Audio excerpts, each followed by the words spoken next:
Assalamualaikum warahmatullahi wabarakatuh. Selamat pagi semuanya. Salam berbahagia.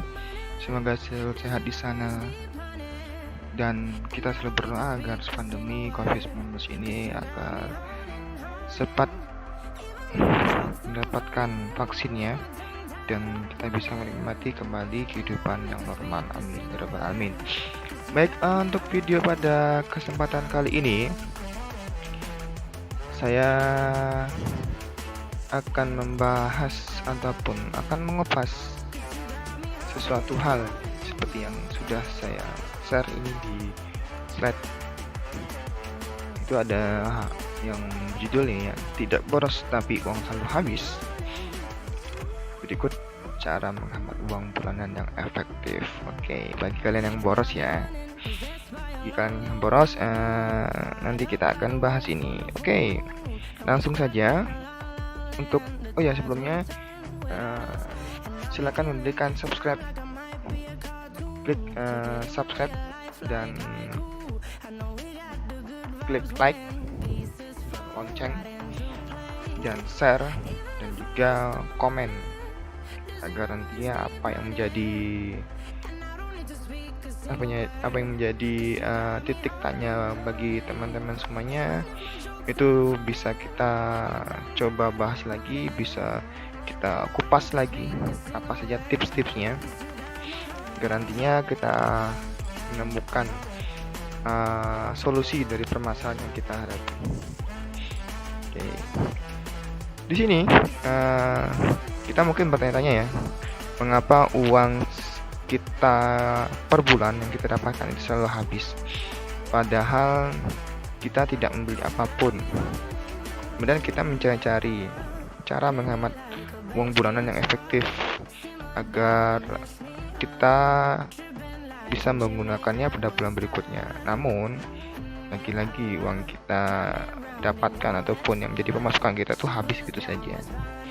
Ada banyak kebiasaan kecil yang tanpa kita sadari itu justru membuat kita boros. Biaya-biaya remeh yang kita keluarkan tanpa berpikir panjang, namun akhirnya mengacaukan kondisi keuangan. Ya, agar cara menghemat uang efektif, kita harus mengurangi atau bahkan menghentikan pengeluaran untuk biaya-biaya tersebut. Nah, di sini kita akan membahas bagaimana sih cara menghemat uang bulanan yang efektif. Oke. Biaya-biaya kecil seperti yang sering kita keluarkan sehari-hari adalah bagian dari gaya hidup ya. Menurut seorang tokoh David Bates, salah satu keuangan asal Amerika, biaya-biaya merupakan native factor. Biaya ini merupakan native factor, kebiasaan-kebiasaan yang dianggap kecil dalam kehidupan sehari-hari dan tanpa disadari menghasilkan pengeluaran yang sebenarnya tidak perlu. Yang pertama itu adalah hentikan penggunaan transportasi online. Nah, transportasi online yang ada di Indonesia banyak sekali ya. Ada Gojek, ada Maxim, ada Grab, ada apa lagi? Taksi. Mungkin taksi sekarang udah beralih ke online juga ya. Nah, salah satu cara menghemat uang yang harus kita lakukan adalah berhenti menggunakan transportasi online. Menggunakan armada online memang lebih mudah dan terkesan murah dengan diskon promo yang ditawarkan. Padahal, asal kita tahu ya, jika dikalkulasikan jumlah biaya yang dikeluarkan sangatlah besar. Terlebih bila dibandingkan dengan transportasi umum seperti angkot, bus kota, atau mungkin KRL di ibu kota. Contohnya nih, kita pergi dan pulang kantor setiap kali menggunakan armada online. Katakanlah biaya sekali berjalan adalah 15.000 ya. Maka dalam sehari kita mengeluarkan 30.000. Wow. Apabila dalam sebulan minimal kita bekerja sebanyak 22 hari, maka biaya yang dikeluarkan menjadi 660.000 sis, bro. Nah, biaya tersebut belum ditambah dengan perjalanan lainnya yang mungkin kita lakukan di luar jam kerja, ke rumah gebetan ataupun ke rumah teman untuk mengerjakan tugas ataupun kumpul-kumpul nongki-nongki ya. Itu merupakan biaya tambahan juga ya. Oke, selanjutnya yang kedua, kurangi rutinitas ngopi. Ngopi apa? Dan nongkrong. Ngopi dan nongkrong.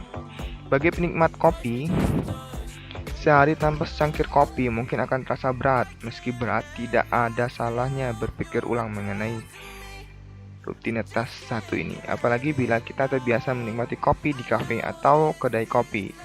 Rata-rata harga segelas kopi di sebuah kafe mulai dari 15.000 hingga 50.000 bahkan lebih.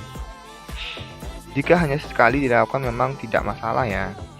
Tapi bila ini sudah menjadi rutinitas kita, maka siap-siaplah kantong kita akan losdol ataupun ada jebol.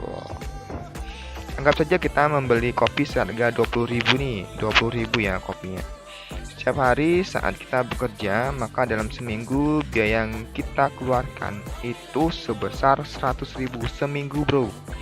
Seminggu sis ya, seminggu 100.000. Jika dilakukan terus-menerus selama sebulan atau ya 30 hari lah, itu akan mencapai 400.000.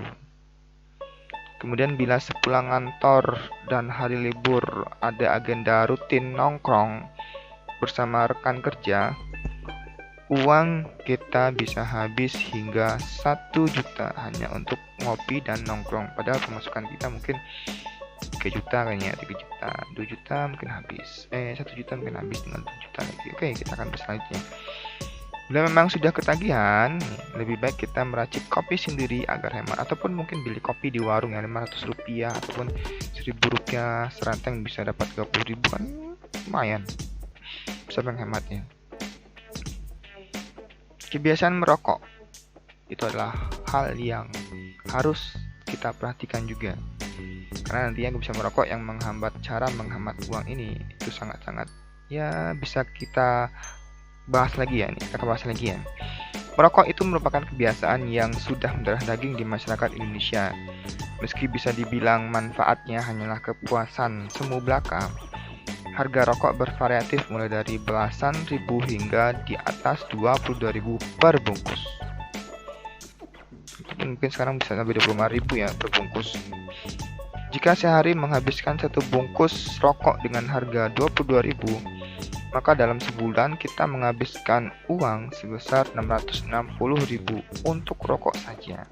Kayak tadi udah berapa? 1 juta deh. Tadi yang pakai ojek online 600.000 ya, 600.000 dikalikan ditambah 600.000 lagi. Kita ambil singkat yang dia berarti itu aja udah 2.200.000. Karena gaji kita 3 juta. Tak jarang ada yang merasa sebungkus rokok tidaklah cukup untuk sehari. Dan sudah begini wajar saja. Bukankah nantinya uang kita akan cepat sekali habisnya. Yang selanjutnya, nah ini membeli air mineral kemasan. Faktor yang satu ini memang tampak sangat sepele ya, apalah artinya si botol air mineral. Mungkin itu yang ada di benak kita. Ya oke deh, kalau 3.000 cuma ataupun 5.000, wah oke deh, nggak apa-apa kan buat tubuh kita. Kita akan bahas lagi. Namun coba kita pertimbangkan baik-baik ya. Di sini jika kita melakukannya tiap hari, maka jumlahnya bisa mencapai ratusan ribu. Apabila kebutuhan air kita dalam sehari minimal 2 liter, lebih baik hilangkan kebiasaan ini dan rajin-rajinlah membawa air minum dari rumah. Ya setidaknya deh, satu botol itu harganya 3.000. Mungkin dalam sehari kita minumnya sebanyak berapa ya? 5 botol deh, 5 botol kali 3.000 berarti 15.000 juga. Masuknya bersama.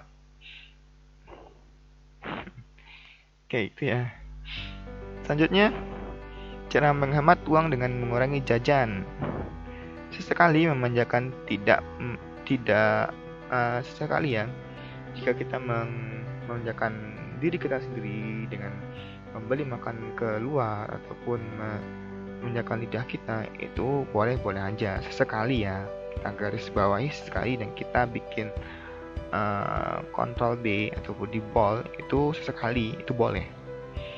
Asal jangan sampai menjadi kebiasaan yang justru membuat kita boros. Pengeluaran yang diperlukan untuk makanan pokok saja sudah relatif besar, rata-rata 30% dari pendapatan dengan penghasilan standar.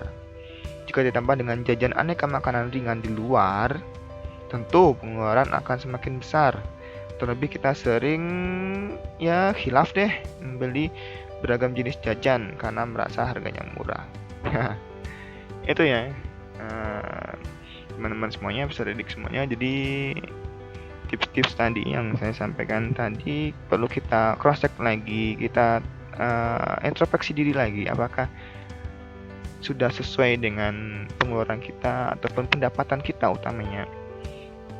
Ya walaupun pendapatannya sebanyak apapun, kalau misalkan kita tetap tidak memperhatikan 5 hal tadi, itu bisa saja kita akan melihat kiri kanan. Jika ada teman memiliki kelebihan, kita pinjam. Jangan terjadi sampai situ.